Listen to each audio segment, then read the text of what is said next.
L'interprété, l'autre est grand monde, faut te dire bonjour, ma tel, bonjour, ma tel. Si tu pas assis sans dire bonjour, d'abord, même si maman en a fait veille, ou pas ni doit passer assis pour pas dire bonjour. Parce que si vous tombez, faut y ramasser, même si fâché maman. Mais allez, l'idée est qu'à dire pas dire bonjour, ou pas besoin de fâcher maman, ni pas envie de dire bonjour, il pas dire bonjour, point. Là.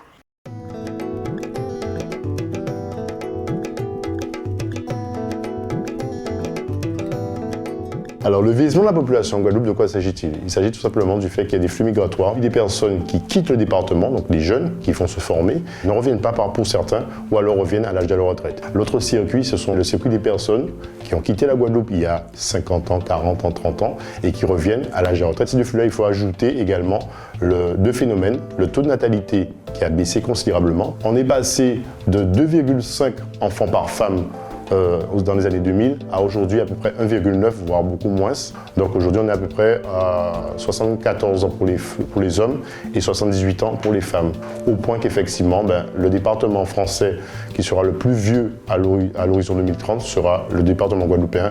Qu'est-ce que ça implique en urbanisme? Eh bien, ça implique effectivement la repensée de nos politiques publiques et aussi de la question des équipements, de la planification et de l'aménagement du territoire. Comment en fait on distribue l'espace entre zones naturelles, zones agricoles et zones résidentielles?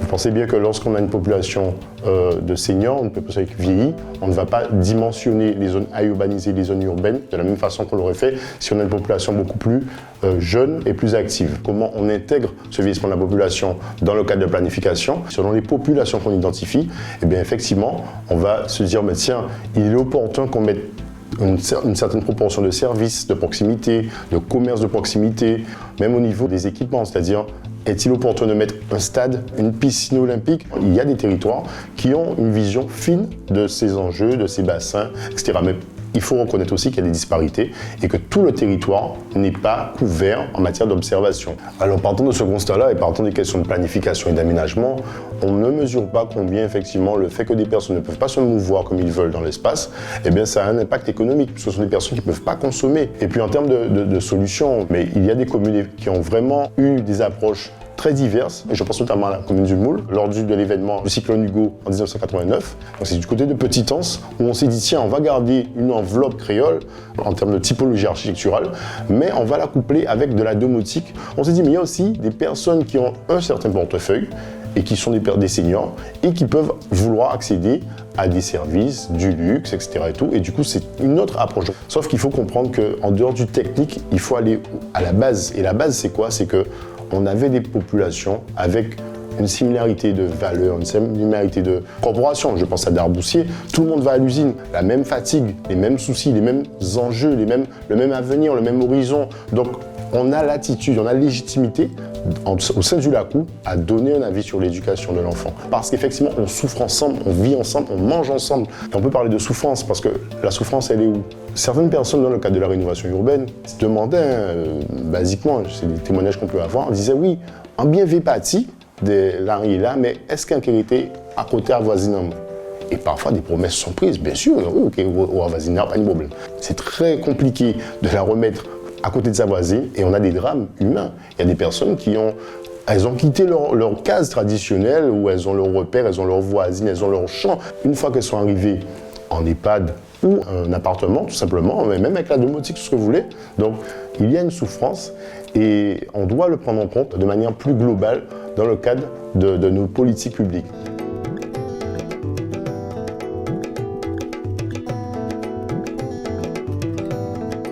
Le problème qui se pose à propos du logement des personnes âgées, c'est que la plupart, c'est-à-dire 57% globalement, elles sont propriétaires en général d'un très grand logement. Les personnes âgées, et souvent ce sont des femmes, n'ont plus forcément les moyens d'entretenir ces maisons. Il y a des aides effectivement, mais qui sont insuffisantes pour réparer et mettre à niveau des logements qui font des fois 200 mètres carrés et plus.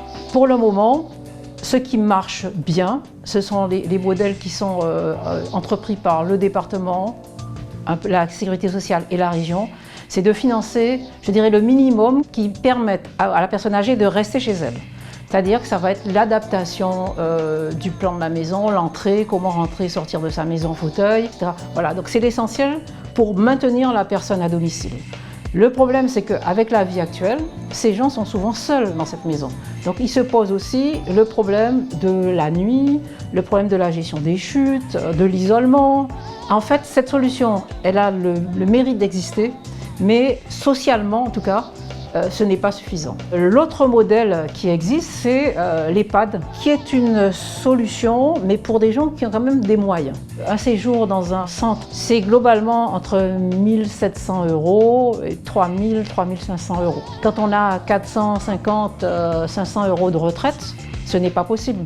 Donc l'apport complémentaire qui doit être fait par les enfants, soit il est possible, soit il n'est pas possible parce que les enfants ne sont pas forcément dans une situation plus aisée. Il y a eu en 2018-2019 un plan logement outre-mer qui est très intéressant parce que c'est globalement la première fois qu'on interrogeait largement les outre-mer sur les problèmes qu'ils ont par rapport au logement, ceux des personnes âgées, qui avait retenu 2 pistes.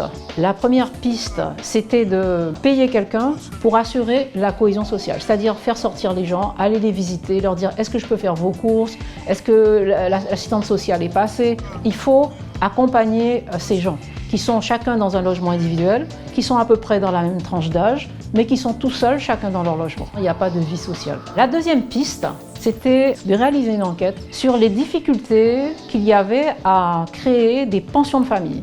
La pension de famille, c'est un très bon exemple, c'est certainement ce qu'il va falloir faire en Guadeloupe, mais l'idée du ministère, c'est d'aller un peu plus loin, c'est de trouver des porteurs de projets, privés ou publics, qui vont créer ce qu'on appelle des pensions de famille. C'est en fait de créer une forme d'habitat inclusif.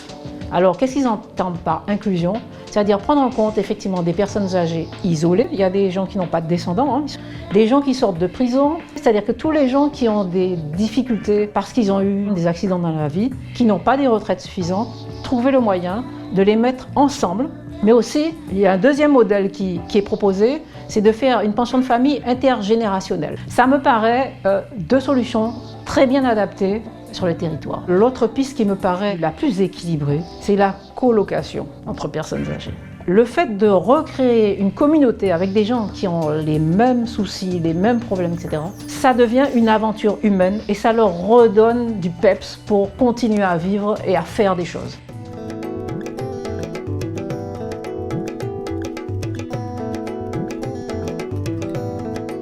Je pense tout particulièrement qu'il est temps qu'on change un petit peu, qu'on fasse évoluer le regard que l'on porte sur ces personnes-là.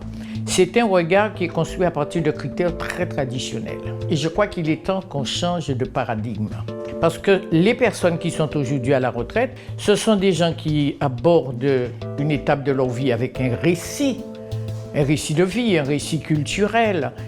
Et ce sont des gens qui arrivent là avec des projets. Et si je prends mon exemple, j'ai quitté mon boulot à 60 ans, j'ai 80 ans. Donc ça fait 20 ans. J'ai un projet de vie et maintenant, justement, préparer sa retraite, c'est préparer ce projet de vie.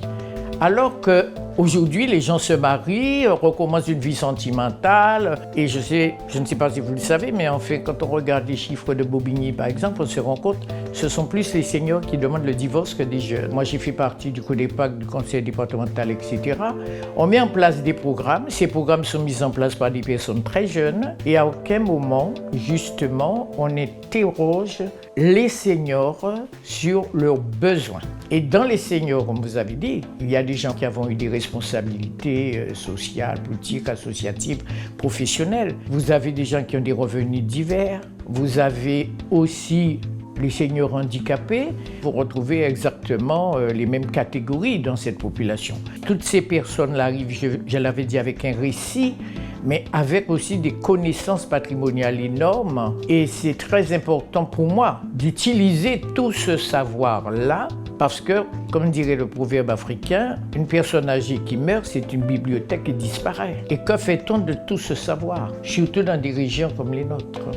Maintenir le lien social, garder son autonomie le plus longtemps possible, il faut que l'environnement réponde à ces injonctions, alors que l'environnement ne répond pas. Dernièrement, nous avons vu un grand article sur le logement social qui n'est pas adapté à la personne vieillissante. Vous avez un transport qui n'est pas au top en Guadeloupe. On habite Trois-Rivières, on veut aller voir sa bonne copine qui est hospitalisée à Bouillante, on ne peut pas. Les trottoirs des centres-villes, les gens ont peur de sortir parce qu'ils ont peur de se casser le col du fémur. Et les gens l'expriment en ce sens.